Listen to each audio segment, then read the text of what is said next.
মুহাম্মদ সাল্লাল্লাহু আলাইহি সাল্লাম আত্মীয় স্বজনের মাঝে বলেছিলেন, বাপ দাদা আত্মীয় স্বজন চাচা চাচি দেশবাসী খালা ফুফু সবাই জেনেছিল পৃথিবীতে সবচেয়ে ভদ্র নম্র সুন্দর মানুষ হচ্ছেন মুহাম্মদ সাল্লাল্লাহু আলাইহি সাল্লাম। তার আত্মীয় স্বজন জানতো পৃথিবীর মাটিতে মুহাম্মদ সাল্লাল্লাহু আলাইহি সাল্লামের মতো ভদ্র মানুষ কেউ জন্ম নেয়নি। আনাস রাদিয়াল্লাহু তাআলা আনহু বলেন, আল্লাহর নবীর বাড়িতে আমি 10 বছর কাজের লোক হিসেবে ছিলাম। 10 বছরের মধ্যে তিনি বলেননি লেমা কুতা লেমা ফালতা, এটা করলে কেন, এটা বললে কেন। এত বড় ভদ্র মানুষ আমি জীবনে কোনোদিন দেখিনি। এই ভদ্র মানুষ সবার প্রিয় মানুষ, প্রিয় আত্মীয় স্বজনের কাছে বলেছিলেন, আল্লাহ একজন সপ্তম আকাশের উপরে আছে। জাতির জনগণের আত্মীয় স্বজনের আল্লাহ ছিল 360 জন।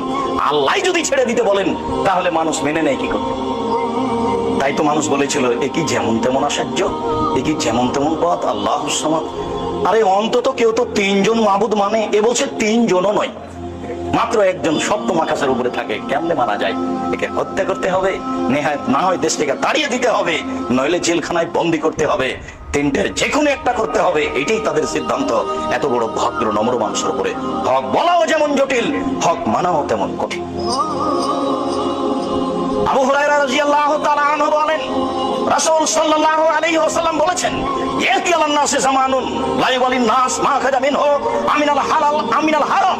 মানুষের উপরে অচিরে একটা সময় চলে আসছে, যে সময়ে মানুষ পয়সা উপার্জন করবে কিন্তু বিবেচনা করতে পারবে না বা করবে না এটা বৈধ না অবৈধ।